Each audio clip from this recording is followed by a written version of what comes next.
उसके बाद डेफिनेशन में आएगा sampling design. A sampling design is a procedure or plan for obtaining a sample from a given population prior to collecting any data. Sampling design वो procedure है, plan है, जिसके through आप population में से सैम्पल्स को सिलेक्ट करेंगे, ठीक है। और प्रायर का मतलब होता है पहले, कि डाटा इकट्ठा करने से पहले जो है डिज़ाइन बनाया जाएगा। The collection of detail information is known as survey. अगर आपने पूरी पॉपुलेशन में से इंफॉर्मेशन निकाली तो वो डिटेल्ड इंफॉर्मेशन होगी, तो उसे कहेंगे हम सर्वे। When a survey is carried out by a sampling design, it is called a sample survey। और अगर आप कोई सैम्पलिंग डिज़ाइन यूज़ करते हुए सर्वे करोगे, पॉपुलेशन में से सैम्पल रिजल्ट्स निकालोगे, तो उसे हम कहेंगे सैम्पल सर्वे। उसके बाद आ जाए सैम्पलिंग यूनिट्स पे। Sampling units are those basic units of the population in terms of which the sampling design is planned, ठीक है। सैम्पलिंग यूनिट्स पॉपुलेशन के वो यूनिट्स हैं जिनके ऊपर आपने सैम्पलिंग डिज़ाइन प्लान किया है। जैसे स्टूडेंट्स हैं, वो सैम्पलिंग यूनिट्स हैं। अगर आप सर्वे कर रहे हो स्टूडेंट्स का, ठीक है, तो वो जो स्टूडेंट्स हैं वो क्या होंगे, हमारे सैम्पलिंग यूनिट्स। उसके बाद आ जाए सैम्पलिंग फ्रेम पे।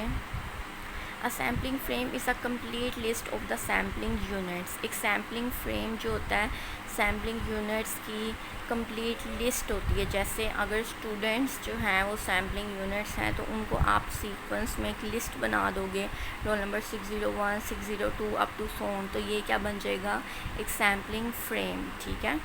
सिंपल वर्ड्स में जो सैम्पलिंग यूनिट्स हैं उसकी एक कंप्लीट लिस्ट बना दी जाए, वो बन जाएगी sampling frame. For example, a complete list of all students in a college on May 10, 1995 is a frame, ठीक है। कि जो मई है 10 मई 1995, उसमें आपने कॉलेज के जितने स्टूडेंट्स हैं उनकी एक कंप्लीट लिस्ट बना दी, तो वो हो जाएगा सैम्पलिंग फ्रेम। और जो स्टूडेंट्स हैं वो हैं सैम्पलिंग यूनिट्स। हर डेफिनेशन के साथ एग्जाम्पल मस्ट है, क्योंकि 2 मार्क्स की डेफिनेशन है, तो अगर 1 मार्क डेफिनेशन के तो 1 एग्जाम्पल की भी है, तो इसलिए आपने एग्जाम्पल्स भी साथ साथ लर्न करनी है। टाइप्स ऑफ सैम्पलिंग डिज़ाइंस, ये मोस्ट इम्पोर्टेंट है कि सैम्पलिंग डिज़ाइंस कितनी टाइप्स होती हैं। इसकी 2 टाइप्स हैं, नॉन प्रोबेबिलिटी सैम्पलिंग और प्रोबेबिलिटी सैम्पलिंग। सबसे पहले आ जाए नॉन प्रोबेबिलिटी सैम्पलिंग पे। Non probability sampling is a procedure in which we cannot assign to an element of the population the probability of its being included in the sample।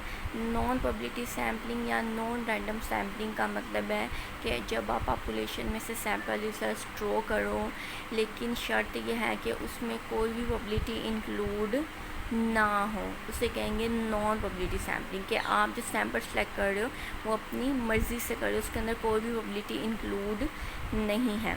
इसकी example उसने दी हुई है, to say about the quality of rice cooked in a big pot, the cook takes only a spoonful of rice to taste and decide on its quality of cooking. मतलब कि अगर आपने जो rice cook किए हैं उनकी quality को जज करना है, तो उसमें कोई प्रोबेबिलिटी इंक्लूड नहीं करनी। जस्ट जो कुक है, जो शेफ़ है जिसने राइस कुक किया है, तो वो क्या करेगा, उसका राइस का एक स्पून लेगा, उसे टेस्ट करेगा और बता देगा कि जो उसने कुकिंग की है, जो राइस कुक किया उनकी क्वालिटी क्या है। जैसे मैं स्टूडेंट्स हूँ, मैंने सेलेक्ट करना है, मेरी मर्ज़ी है, मैं जो सा मर्ज़ी स्टूडेंट सेलेक्ट कर लूँ, इसके अंदर कोई भी प्रोबेबिलिटी नहीं है, सबके चांस आने के बराबर नहीं है, तो उसे कहेंगे non probability sampling.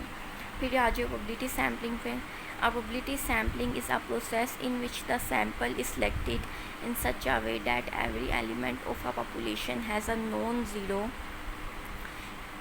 Probability of being included in the sample. अब वो कह रहा है प्रोबेबिलिटी या रैंडम सैम्पलिंग वो सैम्पलिंग है जिसमें आप पॉपुलेशन में से सैम्पल रिसर्च ड्रॉ करोगे, लेकिन प्रोबेबिलिटी भी इंक्लूड होगी कि हर आउटकम का, हर यूनिट का आने का चांस बराबर होगा। जैसे आप स्टूडेंट्स की मैंने सिलेक्शन करनी है, तो तमाम स्टूडेंट्स के चांस बराबर है, कोई भी रोल नंबर स्टूडेंट वाला मैं उठा सकती हूँ, ठीक है। तमाम के चांस क्या हैं, बराबर। अगर प्रोबेबिलिटी इंक्लूड हो जाए प्रोबेबिलिटी सैम्पलिंग होगी, प्रोबेबिलिटी इंक्लूड ना हो वो नॉन प्रोबेबिलिटी सैम्पलिंग होगी। Random sampling with replacement sampling is said to be with replacement from a population when the unit selected at random is returned to the population before the next unit is selected. ठीक है, random sampling with replacement का मतलब है कि आपने population में से unit निकाला, उसको ऑब्ज़र्व किया और उसको पॉपुलेशन में दोबारा रिटर्न कर दिया, और फिर आपने दोबारा यूनिट निकाला, ऑब्ज़र्व किया, उसको भी रिटर्न कर दिया अप टू सोन।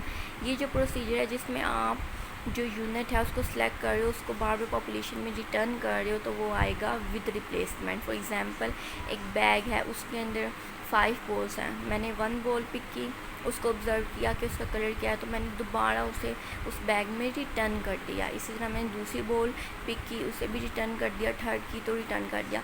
इस केस में पॉपुलेशन जो है वो कम नहीं होती, पॉपुलेशन सेम ही रहती है। ठीक है, और एक यूनिट एक से ज़्यादा टाइम आ सकता है कि मैंने लेट्स सपोज रेड बॉल निकाली, तो चांस है कि अगली दफ़ा भी रेड बॉल आए, फिर उससे अगली दफ़ा भी रेड बॉल आए। ठीक है, random sampling without replacement.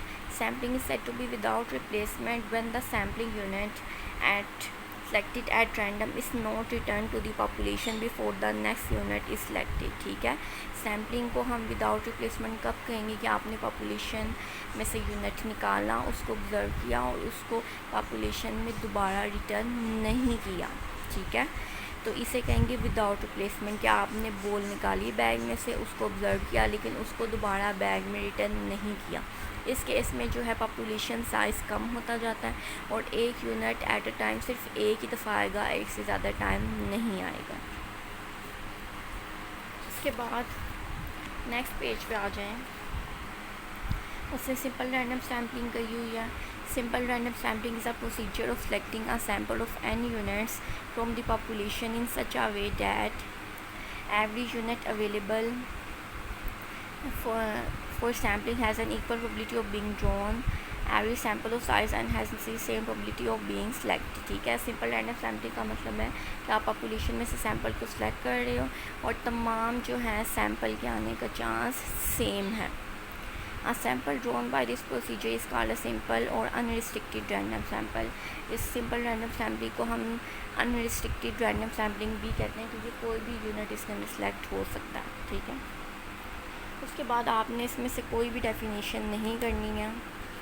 यहाँ पे उसने जस्ट बताया हुआ है कि सिंपल रैंडम सैम्पल को किस तरह सेलेक्ट करना है, वो हमें पता है, लोटरी मेथड होता है। जस्ट आप डिलीट कर लेना है, इसकी डेफिनेशन नहीं करनी, रैंडम डिजिट्स होते हैं। ठीक है, तो बाकी हम स्ट्रेटिफाइड हम कल पढ़ेंगे इंशाल्लाह, कल के लेक्चर में।